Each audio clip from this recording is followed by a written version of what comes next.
Hi everyone! If you're like me, you might be in love with enamel dots. They are the cutest things ever. They're glossy, they have texture, they're just a little touch of something that you want to add to a page. And I love buying these, but they're not that cheap, I'd say. They're actually really expensive. You get a couple of dots and they're like $5 at least. If you're lucky, you might get like a lot of rows. These I bet were at least 4.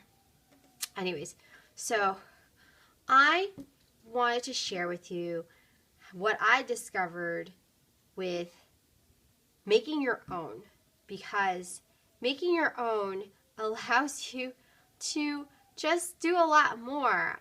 I've seen people do pages with enamel dots and they use tons of them, and I don't have that many. So I am going to show you today how I make my own enamel dots. And I didn't come up with this idea on my own. I found it, but I definitely wanted to share it again because I think it's a fantastic idea.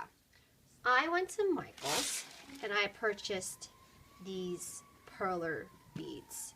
I think it was $14.99 for this whole tub. There are 11,000 pieces.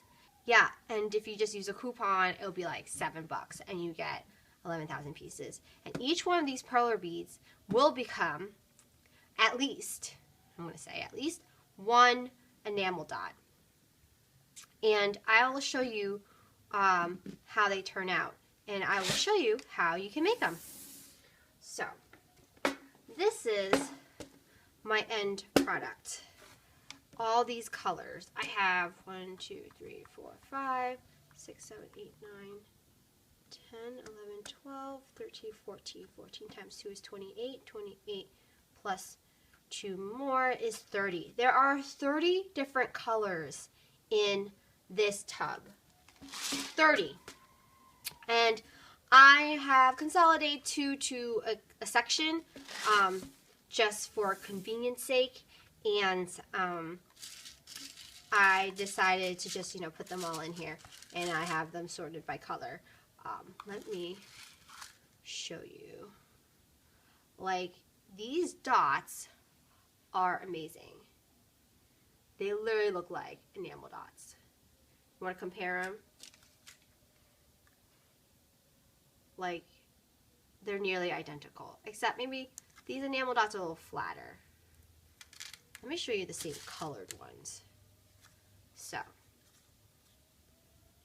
those are the gray ones, and this is my gray one. Those are the black ones, and this is my black one.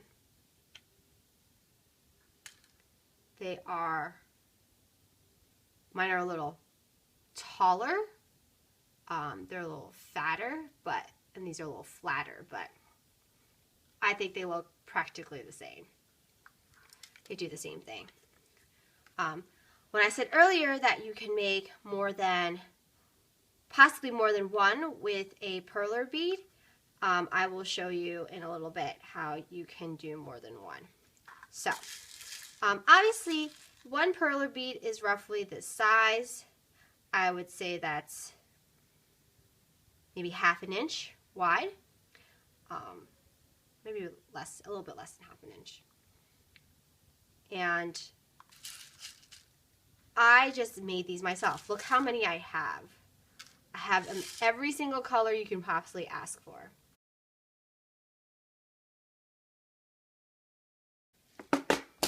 If you don't know what perler beads look like, I'll show you. They're like the ones where you have a shape and you put them in, like vertically, and then you iron them out.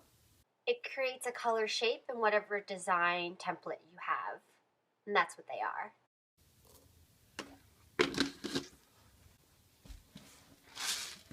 So here are the things you're going to need to make enamel dots. You're going to need your oven. You're going to need a cookie sheet or a baking tray, whatever you want to call it. You're going to need parchment paper. non-stick kind, of course. I think that's the only kind there is. You're gonna need an X-Acto knife. That's what I'm using. I'll tell you why. And a cutting pad. So, each perler bead can create one enamel dot. And basically, you're going to put that on your tray. I'll show you. So you'll put your tray down. And you'll line up your enamel dot as such. I lined them up like in a row. I prefer rows, so you could do them however you want. I don't even sort them by color until later.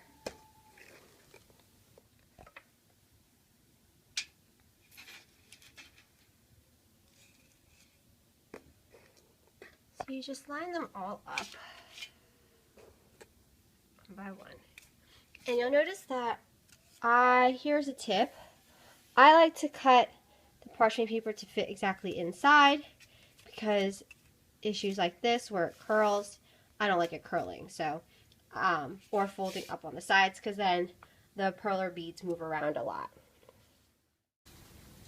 The reason why I am suggesting an X-Acto knife and a paper cutter is because you can actually carefully cut these in half. Now, I've tried using scissors and that didn't work. That's why I am using an X-Acto knife. As long as you can cut through the plastic, you can. Now, what's great is that these end up being smaller, and I can show you what the two different sizes look like. I am doing roughly in half. I can't guarantee that I can cut them exactly in half. So, that's that.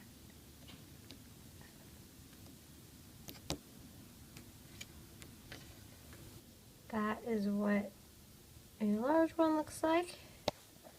On the right, it's nail, and this is what the left one looks, the smaller one looks like.